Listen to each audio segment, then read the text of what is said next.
Hi guys! So today I just want to give you some ideas for introducing some new vocabulary words to your student. So one of the things I'll do is give them a sheet that has some new vocabulary words on it. In this case, I'm teaching a student whose first language is Spanish. So I'll first list the month, which is the first vocabulary word. I'll list it in English and then in Spanish. So we'll do 3 times back and forth where I'll say the word month and then they'll repeat what I said. And then we'll do it again. I'll say month, they'll repeat, and one more time, month, and then they'll repeat. I do this 3 times because sometimes the students feel a little shy at the beginning, but if I can say it enthusiastically 3 times, they'll feel a little less silly and embarrassed about doing that. Then I will ask the student to spell the word, so they'll get some practice saying the names of the English letters. And then, in this case, I've also made up a sentence using the word. So I've written the sentence in Spanish, so I'll have them read the sentence out loud. And in this case, I wrote down the example of how the English translation would look. So in this case, the sentence is, August is the hottest month of the year. So if we were just starting out, I might write the translations for each of those sentences so they wouldn't be practicing that quite yet. And then usually I would read the sentence out loud, maybe a part at a time. So maybe I'd start by saying August, they would repeat. And then I would say is the hottest, and they repeat. And then I would say month, they repeat. And then I say of the year, and they repeat. And we can do that as many times as they need. Maybe it's just 1 time, maybe 2 or 3 times. And then after they feel comfortable, I'll have them say the whole sentence by themselves. Sometimes breaking it up into a few parts helps with comprehension, so it's not one big long sentence, but we're stopping where it makes sense. And then we'll do the same thing with the next word. So calendar, back and forth 3 times.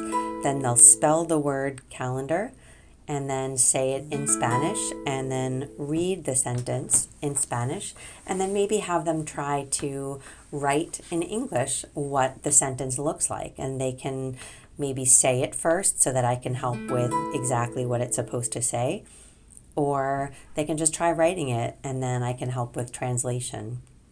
Now, one of the things to think about is how much correction we're going to provide. So in some cases, if we're just starting out together, the goal is just to get them trying out English. So I'm going to decide how many corrections I'm going to make. So maybe if I'm just looking for them to get a couple of words down, I'll accept whatever they say. So if they can get right or first or day or the word calendar, maybe that's enough to start out with.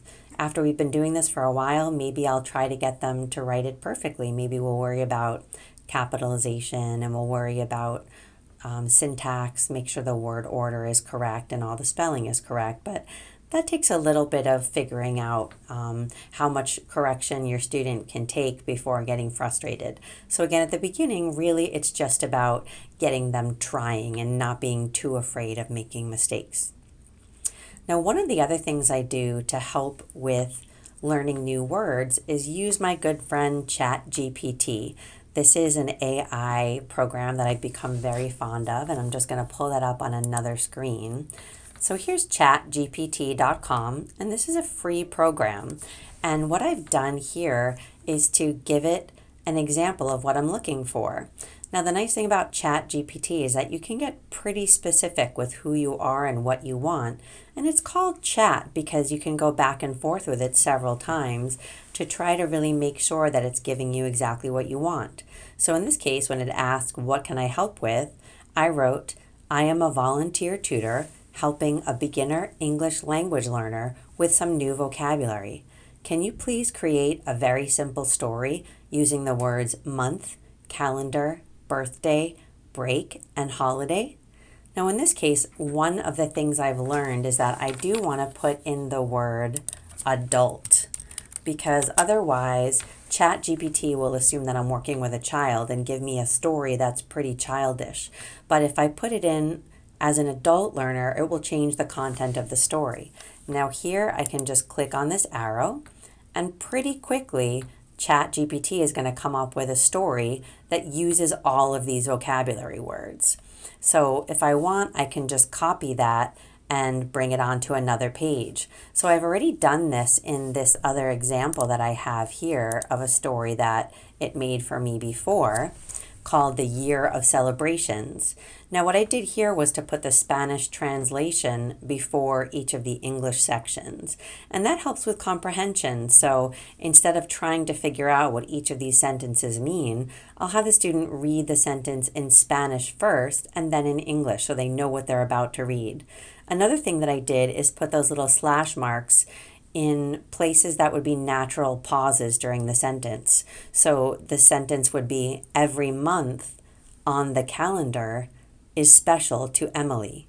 Because a lot of times when a student is reading in a new language, it's hard to know where the words naturally break apart. And this really helps with comprehension. So the pauses are in the natural places, so that helps with reading in a way that sounds natural, and also helps them to take a pause and make sure they've understood what the first two words mean before going on to the next three words. In the next section, one of the things I've done is to think of sounds that are difficult for the learner. So for example, in Spanish, the v sound and the sh sound are new and foreign because those are not typically sounds that they use in Spanish. So I've written sound hunt and then written that translation in Spanish. And then where in the sentence do you hear the v sound? And again, I've written that translation in Spanish. So what I'll do is to read each sentence pretty slowly with the student not being able to see the written version. So they're just listening. So for example, I would say, I have a new vacuum cleaner. And then ask the student if they can hear. I'll say, there are two v sounds in there. Do they hear either one of them? And if they don't, I could read the sentence again. And the key is to read it very slowly so they can pick out where they're hearing the v. So again, I have a new vacuum cleaner. And see if they can hear it. Maybe they can pick out one, then you try to do the other one. And we'll just go through each sentence one at a time to see if they can pick out where the v sounds are. Then we'll do the same thing with the sh sounds, just so they have practice hearing when a sh is different from s. And same thing with the v, how it's different from the b sound.